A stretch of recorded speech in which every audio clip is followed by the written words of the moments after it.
Newswatch Oklahoma. Hi, there you are. Good to see you. Scott Mitchell here, bringing in my co-host, who I've roped into doing this all the way from Norman, Oklahoma, USA, Jeff Dismukes. We're going to bring in Barry Mangold right away because he's busy. I mean, we're going to be talking about the legislative session, specifically about Swadley's, I think about 7:30, and we should call it the tourism probe, not the Swadley's probe. And then about 7:30 or so, we're going to be talking to the A and B chief of the House, Ryan Martinez, about the budget. Obviously, is also chair of that tourism committee, which met last week. And there he is, right on the key. And by the way, go ahead and type something for us, Barry. I mean, but this is all right. I don't know how you've got your camera set up, but watch these fingers. Boom. I mean, this is this right like, here. This it's like intense, right? I don't know words a minute. I don't know who designed these laptops with the camera at the very bottom of the laptop screen, but it's awkward. It's not the first time that typing something has scared whoever I'm on a Zoom call with. But yeah, that's kind of cool. Well, he's busy, and so we're going to get him. We're gonna wring out the news out of Barry Mangold. I got to tell you, I've watched streams over the years, and you have people that do they'll run the laptop up. So the bottom half of their head is wider than the top half of their head, and you're looking up their nostrils. You see that stuff all the time. Yeah. So, I mean, we may have to look at your manicure, Barry, but at least we're not looking at a little bit. If I ever have to look up any notes, then everybody's going to be getting a whole lot of knuckle. All right. Okay. So, can you tease your 10 o'clock tonight? What you're going to be talking about? Yeah. So before I even get to the 10 o'clock, just a little. I sometimes need to kind of just wrap my head around the timing of all this. So, before I get to just today's update, just a reminder: at the end of March is kind of when we first started hearing about all of this, and that was the first kind of loft report that we heard where we heard about this kind of out of this peculiar spending with Swadley's Foggy Bottom Kitchen. That was kind of when we had the first meeting about it. Fast forward to the end of April, the state has abruptly canceled its contract with Swadley's. Over 200 people are out of the job, and everybody's lawyered up. And Jerry Winchester resigns as the director of tourism. Now, today, you have a ongoing House investigation. You mentioned Representative Ryan Martinez is going to be on. He is leading that, also dealing with the budget, but you'll talk about that later. And now the House investigation, in addition to other investigations, the House is looking into, all right, how did this spending happen? What was the procedure? Who was in charge of approving these expenditures and all that? That's kind of the main question for the House and for the legislature, is to figure out the finances of all this. And today, the Frontier puts out a really interesting article showcasing one email exchange between Lieutenant Governor Matt Pinnell, who is also the Secretary of Tourism, as well as the now former Director of Finance at Tourism, Catherine Nichols. And in this email exchange, Lieutenant Governor Matt Pinnell, or here, Secretary of Tourism Pinnell, he's kind of acting in that capacity, is approving of a $1.5 million payment to Swadley's. There's no attached invoices, there's no attached receipts, and Pinnell says approved in so many words in an email back to then Finance Director Nichols. And that is kind of at the heart of this House probe. How was this money approved of? How was it spent? And last week, on Thursday, we heard from the director of the Loft Group. Again, that first group that we heard from at the end of March. He essentially Mike Jackson, exactly. Mike Jackson's group, yes. He essentially had a round two with lawmakers, specifically focusing this time on Swadley's rather than its kind of review of the tourism department as a whole. He had this round two on Thursday where people in the committee had more time to kind of think of questions and to ask more pointed questions about this contract. And Mike Jackson said one of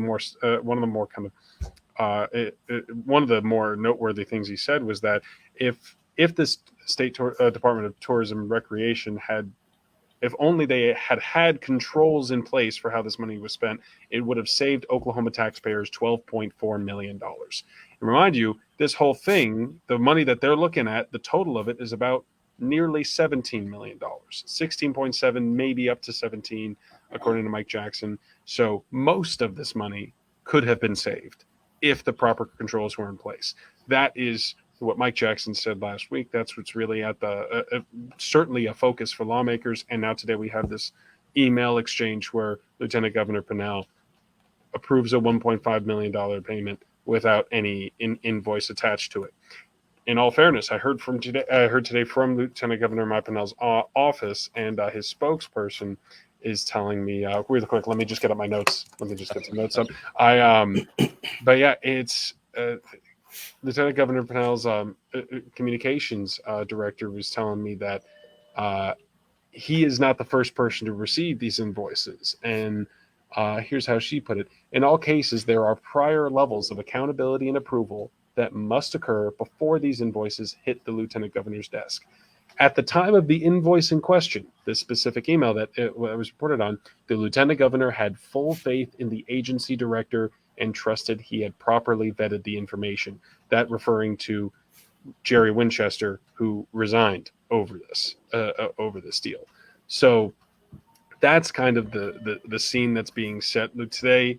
Representative Martinez, who you'll hear from, said that they plan on talking to Lieutenant Governor Pinnell. He was always a public supporter of the Swadley's deal. He was in the commercials. He was a public supporter about it. Now it's everyone is looking to. So as I was saying, Martinez said we kind of we planned on talking to the Lieutenant Governor. This revelation means that we probably should talk to him sooner rather than later. So Pinnell is now becoming more from a supporter standpoint, and this email just shows a little bit of his day-to-day involvement or his more direct involvement in this deal with Swadley's. We'll see where it goes with the House, but that's certainly it's much more of a scene setter to the upcoming conversations that we'll hopefully have with Pinnell and these other lawmakers at public hearings under oath, testifying about the situation. Do you know when they'll have another one of those hearings?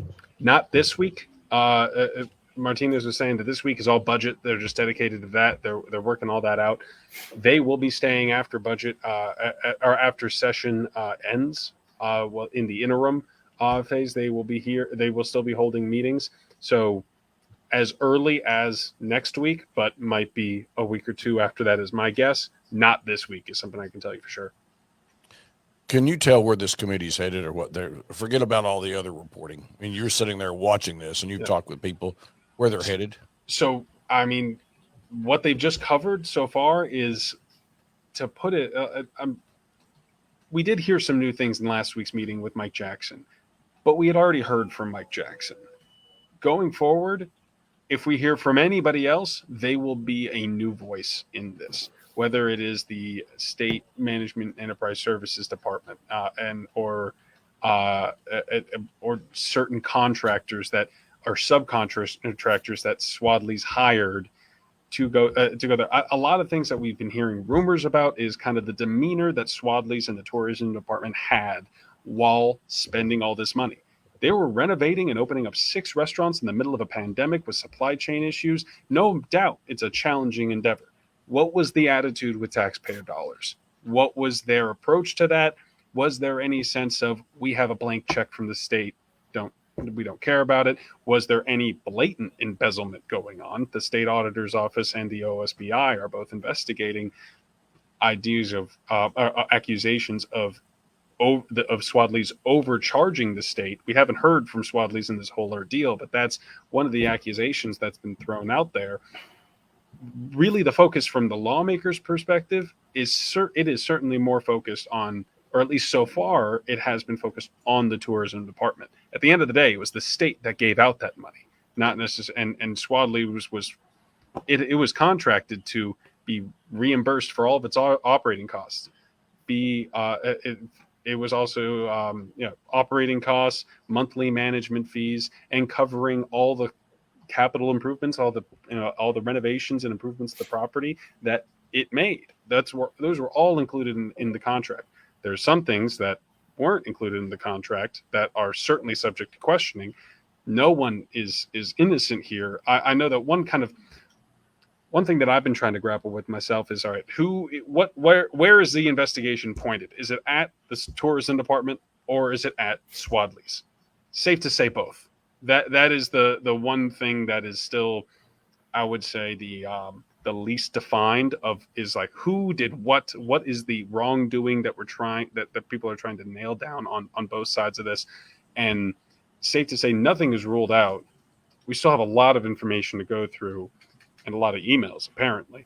But it's I think that going forward, you're going to hear a lot of different voices, that being state officials like Lieutenant Governor Matt Pinnell, but also whistleblowers, people that used to work there or used to work for Swadley's or the tourism department. We just heard whistleblowers. We don't know where they're from, but those people are coming up next. And we don't know exactly when or if it'll be public with those folks, but those are going to be the certainly people that we haven't heard from yet.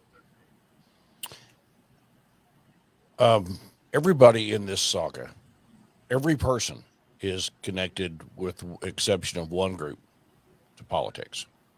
Agree? I mean, you've talked about the OSBI, which is run by Rick Jackson, maybe the best they've ever been. Okay. They work for the governor, lieutenant governor. Now they brought up the auditor inspector. Auditor inspectors over the years tend to enjoy the limelight on a situation like that. Another elected official. There's all these elected officials. Only one non-elected person in this game. Only one. It's Brent Swadley. And right? He's the most lawyered up. Okay. Well, I was just going to say, number two, to this point, we've not heard from them. And the statement that they've made so far, they've denied any wrongdoing. And when I was reading, per your suggestion about a week ago, Barry, to go back and look at just kind of the fundamentals. And when I read, the person that signed that termination letter, you remember who it was that signed the termination letter? It's Jerry Winchester. It's no longer in office. Which appears to me to be at least the day before or the day or really close by there, whenever that they fired Swadley's, terminated the contract rather, and then he's out the door. But it's very clear in that language with what Jerry Winchester said in that letter he used, we're investigating political corruption. Now, anybody who doesn't think that this thing's aimed at Swadley's right now, they're not playing. That's what's happening here. Okay. Even Jerry Winchester said there was corruption. Now, Swadley's hadn't had a chance to respond yet. And, we've seen this. Remember the time that I don't want to say anybody, I don't know what's happening here. Here's what I do know is that there has been, seems to me, a real rush to judgment here, starting with that Winchester letter, pointing the finger at the Swadley folks. Mm-hmm. So I guess what bothers me when I see this happening is this real rush to judgment when these guys haven't got to say anything yet. Your thoughts about where that company is today? I mean, at some point that you will hear from them, but man, they are the one, everybody's pointing fingers at them as everybody else gets out of the way. Isn't that objectively correct? You can't help but think about timing with this situation, but because this is an election year, the governor running, and there's that one report, first reported by Fox 25, about that the state fire marshal report where Brent Swadley was quoted mentioning Governor Stitt. Ever since then, I have not been able to get it. They've changed PR people or communications people as well during this, but since then, I haven't been able to get a comment from Swadley's on the record. And I think they recognize the timing of this and the political fervor in the moment and within everyone that they're dealing with. You're absolutely right that we have not heard from Swadley's in this. It's absolutely, I think the soonest we will ever hear from someone representing Swadley's will be under subpoena in a public house hearing. I think that is the only situation where we hear about this from Swadley's before the November election, because I think it is such a political thing that's happening right now. There's already attack ads out related to this on candidates, and so I do know. But as you mentioned, so far what they've put out is that they have denied all wrongdoing, and that they've shared before and after pictures with each of the 6 restaurant sites that they worked on. And they said these were gross. These were not in good shape when we arrived here, and we renovated them, made them look gorgeous, opened up really great restaurants, employed over 200 people, all in the middle of a pandemic in a matter of months. If you think about the scale of the project, it's certainly going to come with a big price tag. I think at the end of the day, you're going to wonder, all right, why did the legislature have very like little idea of the contents or the context of this agreement? That's a question for the Department of Tourism. Why was Swadley's promised so many benefits in their contract? It's a question for tourism. And why were expenditures signed off on after they were like there are so many details about how the money was approved by the state that got a lot of attention from lawmakers in that hearing last week. All of it was from the standpoint of what was happening at tourism, who was signing off on these decisions. You could tell that was definitely the majority. Those were the questions for majority of lawmakers. That was certainly the, I would say, chief focus of the roughly hour and a half, 2 hour long hearing that we had last week. And that being said, I know there's questions of, all right, when does OMES, the Office of Management and Enterprise Services, when do they come in and say what's going on with this vendor, what's happening? It's really like one detail that's just coming to mind right now. Like we learned that Swadley's hired 59 subcontractors to do work or to provide services for Swadley's Foggy Bottom Kitchen, and that the State Department of Tourism ended up reimbursing for. None of those subcontractors were approved by the State Department of Tourism. Like, was that meant to be part of the process? That was, again, I mean, it went on for just over 2 years. So who was approving that at the State Department of Tourism? Was anyone approving that? If not, why? And so it really, certainly the burden of a lot of the burden of establishing why this was worth it, why the terms of the contract were worth it, certainly are in the arena of the tourism department. Certainly the ball is in their court. There are definitely aspects of certain expenditures and certain that, like for a number of invoices, there were management fees and consulting fees, which were percentages based off of each individual purchase that really that raised a lot of eyebrows that the state paid. But so one example for I'll kind of leave last example I'll go over here is that during last week's meeting they talked about one expense. They Premier Homes is one subcontractor that Swadley's brought in to do work on one of the buildings at state parks. The numbers are summed up, so don't quote me here, but it was about $50,000 worth of work on which Premier Homes tacked on a $20,000 fee, and Swadley's paid it and then invoiced the state that amount plus 15% management fee, 15% consulting fee. The 15% I throw up just now as an example, those ranged for several invoices, somewhere between like 5 and 15% on each. So in total, Swadley's talked on between 5 and about 30 or 35% added fees for those expenses. So $50,000 worth of work ends up becoming a $100,000 fee for the State Department of Tourism. Details like that, breaking down who approved each of those things and who just signed off, that's going to be the focus a lot for House lawmakers, and we'll hopefully see it play out sometime soon. But I know they got a lot of work with the budget to do in the meantime too. A lot of this is I've been looking at this a lot closer when I see stories about the fire marshal story. Mm-hmm. See that I heard there was one of the organizations wrote that they were having discussions with Swadley before the RFP was let, and I'm not reading that in Wall Street Journal, and I'm not looking at that. Those are reporters that are not business reporters. Okay. So I don't know what the standard operating procedure is on things like that. A lot of this is we're talking about business practices in a political world. Very much so. And it becomes apples and oranges sometimes. Now, breaking the law is black and white, right? Right. But the fact is that there's this is that I've seen this 100 times. You get yourself a semi-business story that political writers jump on, present company excluded. Okay. And a lot of things that happen in business with entrepreneurs is foreign to political writers. Let's face it. All right. Mm-hmm. It doesn't mean that they're wrong. It's just that this is two different worlds. And if this was a private partnership, I'm sure there's nothing that went on here that would make people bat an eye. But at the end of the day, it's coming down to state. Like the taxpayers are the ones that are paying, are the ones on the hook. at the end of all this. So yeah, you're absolutely right that some of these practices may not seem like the most scandalous thing in terms of scandals. This is the first time in 5 years that the House has formed a special investigative committee to look into something like this. And although it might not, it's not the, for lack of a better phrase, sexiest scandal, but it's certainly got a lot of people wondering how in the world was this allowed to happen in the first place.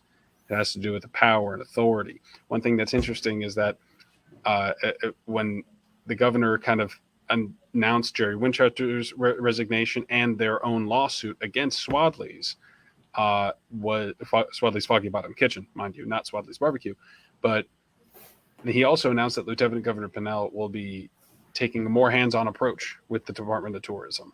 And Governor Pinnell, a few days later, put out a statement saying, I would like authority to be returned from the executive director position to the tourism commission position, which is essentially taking power from one person and spreading it out over a board. Those are the kind of conversations where you get into a lot of political power, a lot of political implications. It's not the sexiest scandal, but it really means a lot in terms of how the state runs and how taxpayer dollars are used. And would a commission, would a board have approved of that contract with Swadley's? We don't know, but Jerry Winchester did, so that's all it took for the ball to get rolling. I know you've got to go, but you hit something on the head. All right, when this governor came in, legislature, that first session, for people that it's not that far back, the legislature is very accommodating in doing away with some of the boards and commissions. The idea was, business leaders will bring a certain business acumen here. They can make quicker decisions, and the buck stops here, that sort of thing. Yeah. And I think that this is just an assumption, but based upon talking to a lot of them, something like that might get some traction now. I mean, this legislature, especially last 2 years, is not going to give this governor more autonomy in some of these. When you look at did away, not during his administration, but they did away with the health board, did away with some of these other boards. And some of the boards they've done away with have been in constant turmoil. Mm-hmm. And, a lot of people going, like, a committee, if you want to make something never get solved, to give a committee. So that's the reason why people say get rid of the committees and let people take care of it. It's a fascinating conversation, which is Absolutely. A long, long way from being resolved. But I just got to tell you, I think you've brought up one thing, which I think we'll hear from the other camp a long time before the election. The reason is because of that lawsuit that was filed. Mm-hmm. Absolutely. So, I mean, there's litigation out there. I don't think that I just think we'll hear from them sooner than later, and it will be interesting. And it will, a lot of these bedrock principles that have been established in the reporting of this happened, if that's not true, then the narrative changes really quickly. If a whistleblower said this and it wasn't true, an investigation ensued. I'm just saying, I've seen this before. Back in the 90s, whenever Governor Keating bought an airplane, the Democrats were in control of the legislative session at that time. They went after him over that thing, right? Mm-hmm. And that thing, they couldn't wait to get done. Tulsa Air Beechcraft and the people that sold that airplane, they were accused of all kinds of stuff. Hey, no final report. No draft was ever published, and the guy who was accused of being a bad guy the next year was appointed to the Regents by the Democrats running the Senate, okay? And it absolutely was a bogus deal. Now, this is not a bogus deal, okay? That one was bogus. Mm-hmm. But to think that this hasn't happened in the past, and here's why. You've got Charles McCall and Ryan Martinez and righteous people running at this time.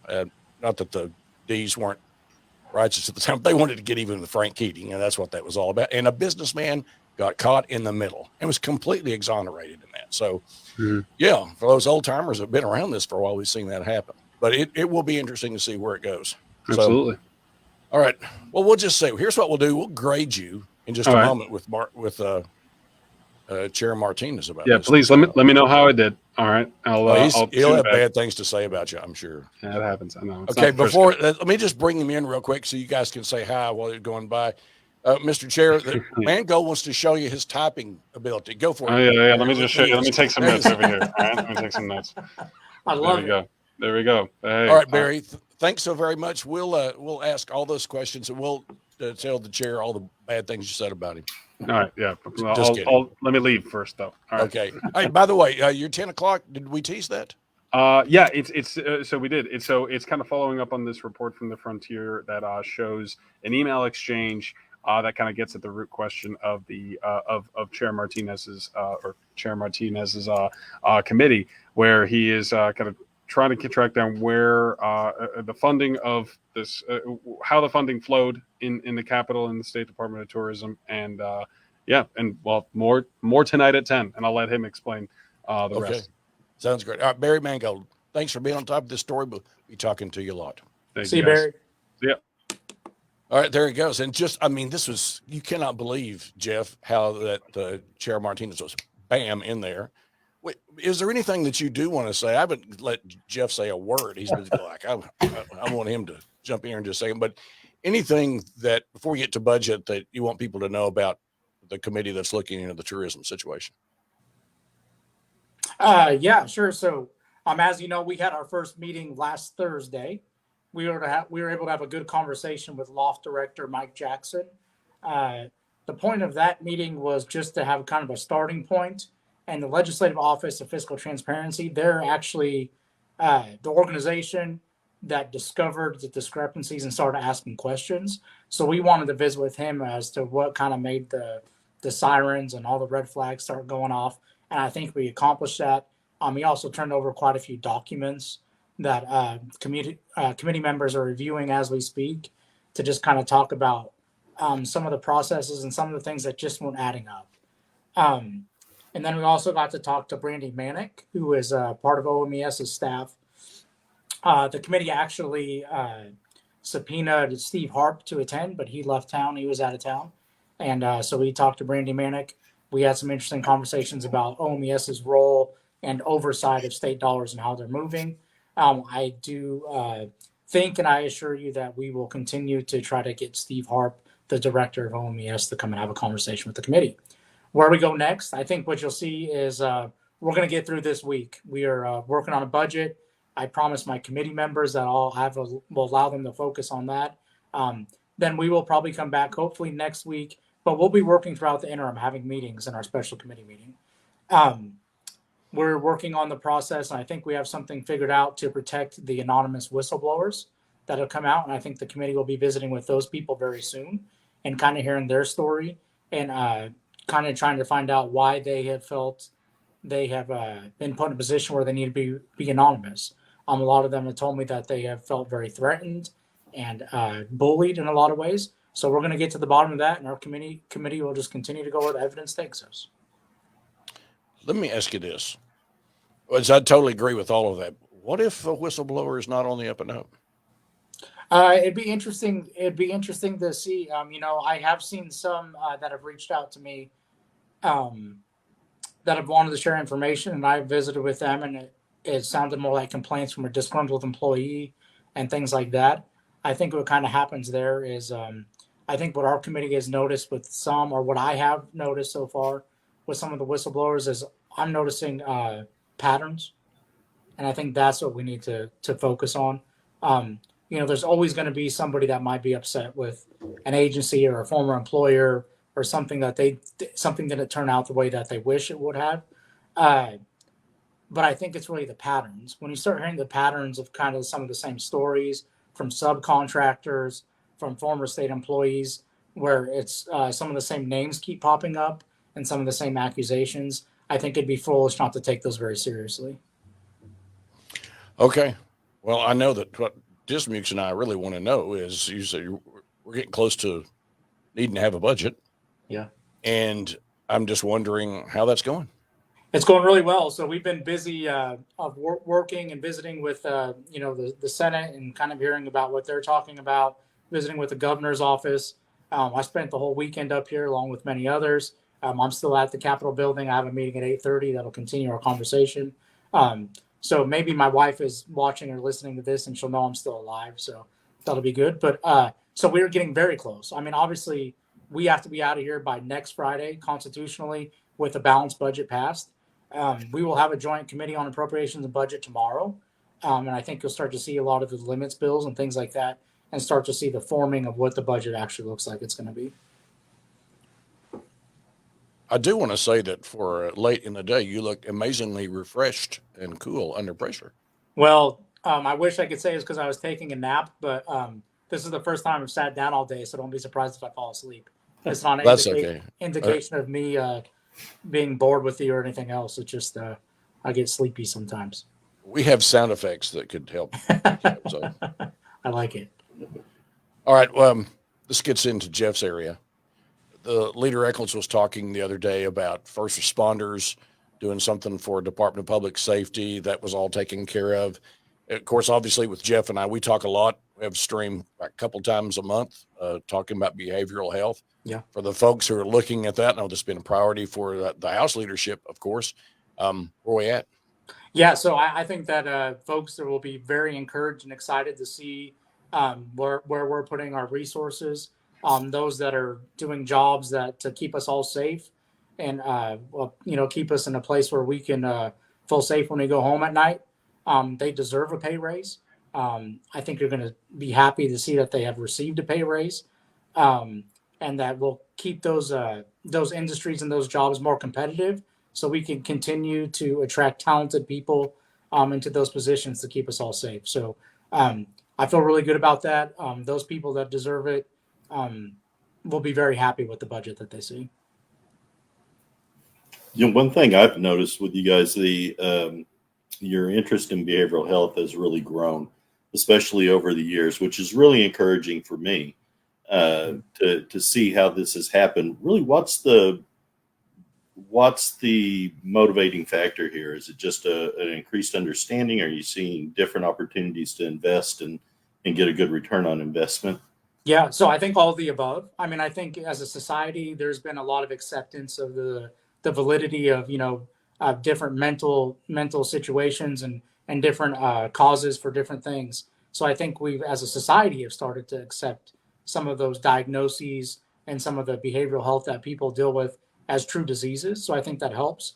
But you just flip on your news and you could see, maybe a situation that would have ended up differently if somebody could have got services that they needed or had some kind of intervention prior to being, on their last wit's end and being involved in something. I think everyone is realizing the connection between recidivism and crime and a lot of behavioral health issues that you see.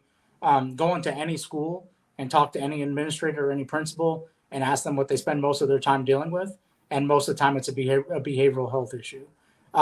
So I think that just starting to recognize those things, I think about even when I was a kid in school, it was that kid that was, causing trouble. They were just a bad kid, right? And they needed to be punished instead of realizing, hey, there might really be something wrong here that we need to address. So I think just the cognizance of our society to realize that, hey, this is a real issue and it's a treatable issue.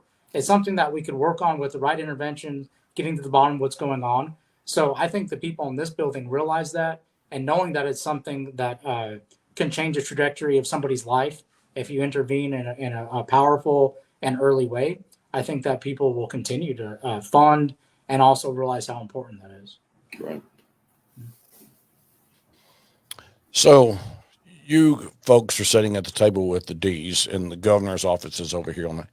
How do you try to work some of that with the Senate first and then talk to the exec, or how are those processes, those breakfasts, the speaker, the pro tem, I don't know the if it's my governor? internet connection, but you're breaking up. Sorry, I couldn't understand what you said. Well, that's okay. I will repeat here. If you can hear me now, you hearing okay, Ryan? You're good. I got you Okay. now. It happens on these live streams sometimes. Yeah. How does this work when you're trying to bring the exec, the Senate together to do an agreement? Do you work with the Senate first and then bring the exec in? How does it work? So, I think that people oftentimes forget that the very first person that weighs in on a budget is the executive branch.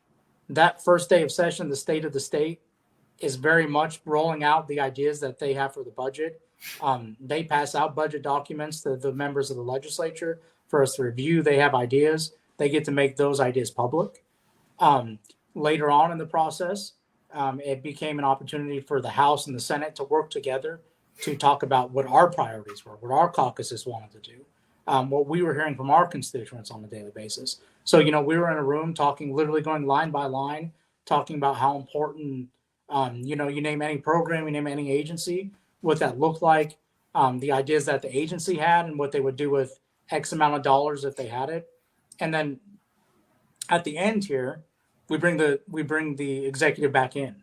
So the executive is back in, getting to finally see what we talked about. Mind you, we've already seen what the executive wants on the very first day of session. So then we start comparing notes and seeing what that looks like. And the thing that I know that we have a good compromise is, I don't think anybody got everything they wanted, but I do think everybody probably got something that they wanted in this budget.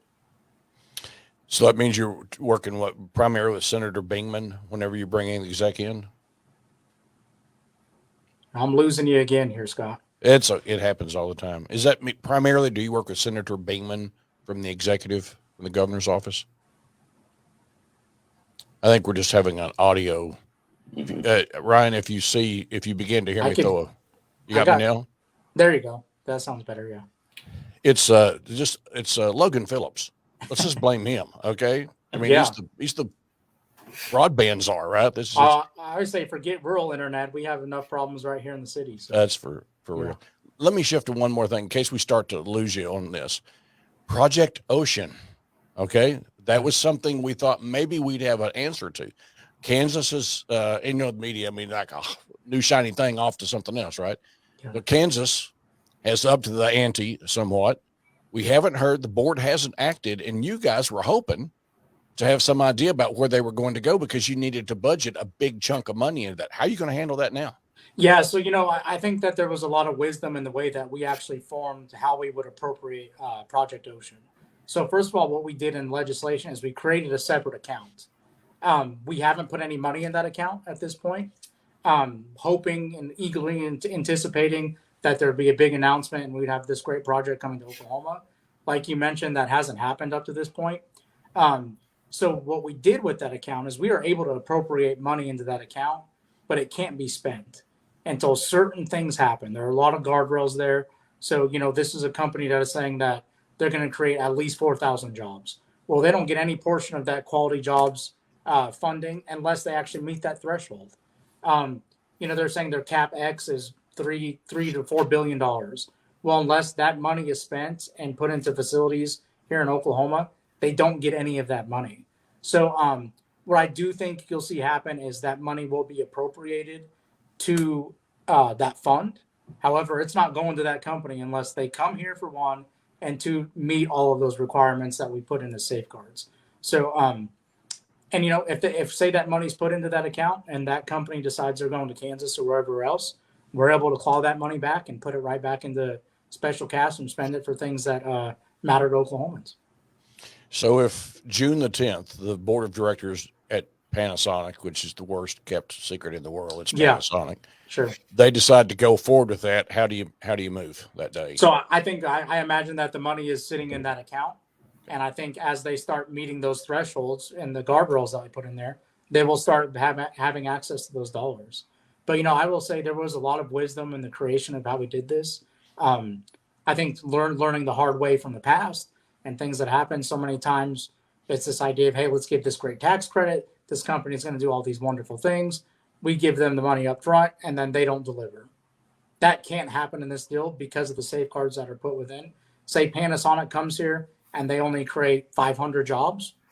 That's great. We're happy to have the 500 jobs, but they're not living up to their end of the deal. Therefore, they won't be receiving the money that is in that account. So there are a lot of guardrails there. I think the money will be in that account ready for when they actually start meeting those thresholds, and it'll be exciting for Oklahoma. One more question, if you can still hear me. Canoe. For those of us who follow the financial pages pretty clearly, the Canoe said a week ago, their CEO, so I think he was trying to scare up some money, but frankly, it was an odd way of doing it. I'm losing you again, Scott. All right, we're testing 1, 2, 3. Testing 1, 2, 3. Logan Phillips is not doing his job. Logan Phillips, I think we've lost. Have you got me now? I think that we've gotten Logan Phillips on this deal. Well, Representative, we'll let you go. So here's what we'll do is we're going to do this. Still can't hear you. That's okay. We're going to go. Okay. We'll see you very soon. Okay. I'll talk to you later. Thank you. Okay. Thank you. Thanks for having me. You bet. Good to see you, friend. See you too. I've never ended an interview that way. Okay. Never ended. So I was going to ask him, and we'll get around to that at some point, which is basically what happens if Canoe goes under. Right. And I don't know who's on the hook for that, or if that money's already been appropriated. I don't know. We'll find it. That's another show. All right. So finally, after all this time of Jeff hanging around, what have you heard tonight that's intriguing to you? Actually, several things. They, and I got to say, I was really impressed with Barry. I was listening to Barry kind of outline how he's covering this story, and it's impressive the way he's looking at things. You can tell he's looking at all the different sides and pulling information together. Definitely going to follow him in what he's doing on this and his reporting on this, because it's. I think we're going to get really good information from him, and he's given it a lot of thought. So I was really impressed with that. The other thing that I heard tonight is that we're working on a budget and getting really close to that budget. There were a lot of discussions when you had Representative Eccles. I saw on Hot Seat this weekend. Of course, he's talking mental health, and that's what I'm interested in this time of year. We're moving up on the budget. Where are we going with the budget for mental health services? Talking about the different services for first responders. And trying to reach into that community. I hope that will also help a little bit and maybe reach into what's happening with workforce development in behavioral health and within medicine, and a couple of really big topics. But I have been impressed with the attention that the legislature has been giving to these issues. Over the last several years, there's a lot of people who have been working on that. And trying to raise that education, but it also takes those legislators really embracing it. So to hear representatives speaking about it this weekend, again on Hot Seat, it's a topic here tonight. It's a topic when we're talking about budget. I'm really encouraged by that. I do think Barry Mangold is playing this straight. I see some things that there's a lot of people have said to me, hey, we're watching some folks in the media. It's a rush to judgment. Mm-hmm. Okay. But people are entitled to their opinion of the coverage, but there's an incomplete story right now. It is fascinating to watch as this information starts to leak out here and there in little drips and dabs. It's going to be days where nothing's coming out, and then there'll be days when stuff comes out that's kind of irrelevant. But the fact is that some parties haven't been heard from yet, and it'll be interesting. And I was particularly interested in Representative Martinez's answer. What if you have disgruntled folks that are doing whistleblowing sorts of things? I'll just tell you this personally, to his benefit and all the others. There's never been a department all the years, and people that do what I do, real journalists. I'm a talk show host, right? And so we see this all the time, but I still get the same sort of phone calls, and the phone calls that have been from disgruntled people, upset, from a state agency. No agency ever do I get more phone calls from than I do from tourism over the years, more than anybody. Get people saying you really ought to look into this, and that's been going on before this administration. Okay, so for people that's an agency that a lot of people have been upset for a long time. So that means that they may have stories to tell that are legit. It would be interesting to see. I do like that. I can tell that Ryan Martinez, Charles McCall moved on this really quickly. A lot of things happened really quickly. I'm going to assume the information that they received, probably from whistleblowers, and probably legitimate enough, obviously, to start these committees. But Loft has done a lot of reports, right? And the interesting thing is, whenever Loft does a report, and Loft was created, frankly, because there was not anybody out there doing the kind of work that they want to do. And the legislature began to tire of that. Doesn't take long to read between the lines on that particular statement. But the fact was, they created that to start looking at government accountability. They didn't think enough of that was going on. And it's 100% of the time, any agency that's looked at, they find a problem with. Mm-hmm. You could probably go into any business, and if people do an audit of themselves, you'll find some things you can improve. Sure. But when it's really big, it obviously gets the headlines. So Loft is always wrong, by the way, depending on who if you're talking about when they make a report about an agency, the agency has always responded 100% of the time. They don't know what they're doing. And I think Mike Jackson, those folks do know what they're doing. They're not infallible, but they have done some incredible work over the years. I haven't seen anything that resulted in something like this since Loft was created, but they've done some big ticket items. From a behavioral health standpoint, as we go in to this session, are there things that you're still looking at, hoping are going to happen between now and the end of the session? There's a lot of different things that are kind of out there. Nothing that is, I think, jumps up and just screams headlines on everything. But I do need to believe that the attention to behavioral health has been incredible. Certainly with what we're talking about with first responders, continuing that, that's something we started responding and doing different things to reach out in that first responder community. Actually, just prior to COVID, we had already started a program, and with COVID, certainly reaching out more. I think those are very important issues. Any of the bills with the schools and giving more attention to behavioral health issues in schools. Even, I think, was it last week, the bill with what's going to have 988 on the student ID cards. And that comes up next year. It seems like a really little thing, but it's a great thing to have this information in front of kids, in front of the families. So all of this, I've been encouraged with the direction we're moving. Still, there's so much more that we have to do. So continued investment in these areas, finding things that work, investing in those evidence-based services, the type of services and initiatives that give you that return on the investment and betters the state moving forward. I'm very encouraged about that. Couple of final topics. Explain to us what we need to be taking away from the very high-profile death of Naomi Judd. It captured people's attention the other day. The daughters put out a statement saying, "We lost our mother to mental illness." Mm-hmm. Your thoughts about what this means, what we can understand? I think, number one, it tells you that these are diseases of the brain, and the diseases don't discriminate. So this is an individual who has talked about her battles with depression over the years. She's had conversations about that before. So she's extremely successful, and there are a lot of other things going on in her life that many people would look back and think that there couldn't be anything wrong. It's the perfect picture of a life. Yet she is experiencing profound depression to the point and that it resulted in her death. These are diseases and I'm not going to say they were left untreated, because I don't know her treatment history. I don't think I had not seen a lot about that, but these are diseases that we need to keep an eye on and sometimes continually work. They are chronic diseases that take continued attention to ensure that others are okay. And it's also a message to families about helping to reach out and check on loved ones and being involved in loved ones. And certainly the other thing that really comes from this is that access to care issue. I see Julie had put something on us online talking about access. Access is a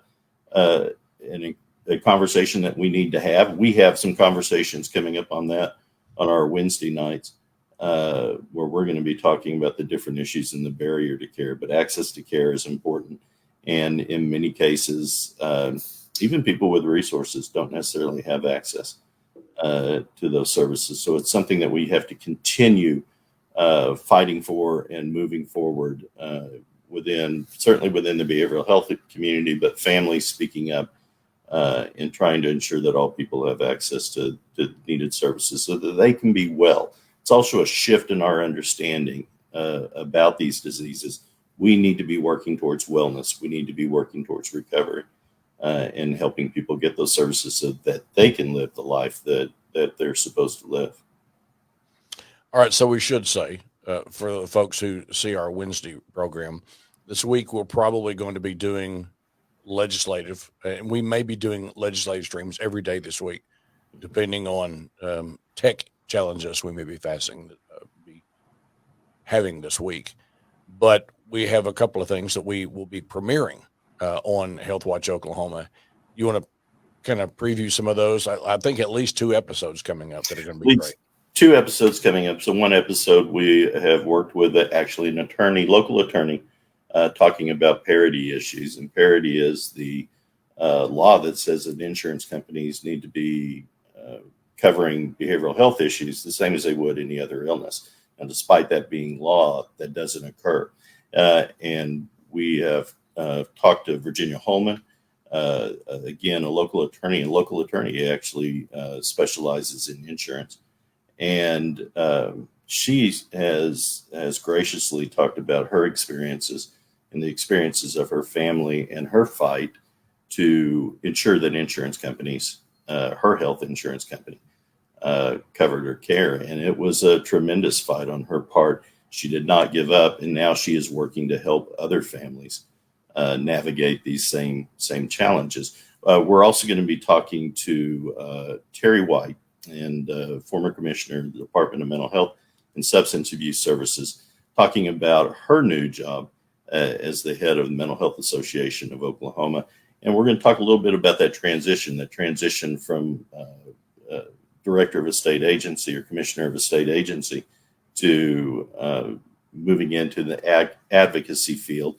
And I wanted to find out some more of her thoughts on what the opportunities are here in the state, things that we can do, and things that she might not now see from a different lens. It'll be fascinating. I mean, she's been around since the time where you really didn't get to talk about things like this to a receptive audience, right? Exactly. And she's a big part of the change. We'll probably talk about that. Also, the shift that we've seen over the last 15 years or so. And really, when I talked about the legislature having a better understanding of these behavioral health issues, a lot of that was Terry walking the halls and garnering support. So make sure you follow Mitchell Talks, and then also on Twitter at Mitchell Talks. You follow there. Well, we start to do these streams as they come along, as we said leading up to this week, that this is kind of the witching hour. And my expectation is we're going to see a lot of activity this week. I would just assume that come Friday, they're going to go home for a week and be back probably on the Friday. They have to be done Friday the 27th, I believe is the date. But sometimes the governor disagrees with what the legislature has done, and he'll issue a veto, and then they save a day to come back and deliberate on whether to try to override that veto, or maybe even the budget. We'll see. It can get contentious. It can smooth out. A lot of people want to get back to campaigning or get to campaigning, which also leads us to this. I mean, there's been so much distraction recently. We have not spent a lot of time on jail. We'll kick that up in the next few days because that election, the entire primary election, is just around the corner, and we want to get back on the issues there, the real issues that are facing voters and what you need to know to either cast a yay or a nay on that jail bond issue. Well, Jeff, thanks for joining us tonight. Thanks for spending time with us. Thanks for having me. I appreciate it. And be watching for those Jeff Dismuke's Health Watch Oklahoma specials be coming real soon. We'll get those to you as soon as we can. All right, this is Scott Mitchell. Thanks for all the folks we had a great audience tonight. Really appreciate the folks that take time out to watch these streams. If you have a question that you don't want to do publicly, send me an email, scott@mitchelltalks.com, and we'll see if we can cover a talk for you. In the meantime, have a great Monday night, everyone. We'll see you soon, maybe even tomorrow.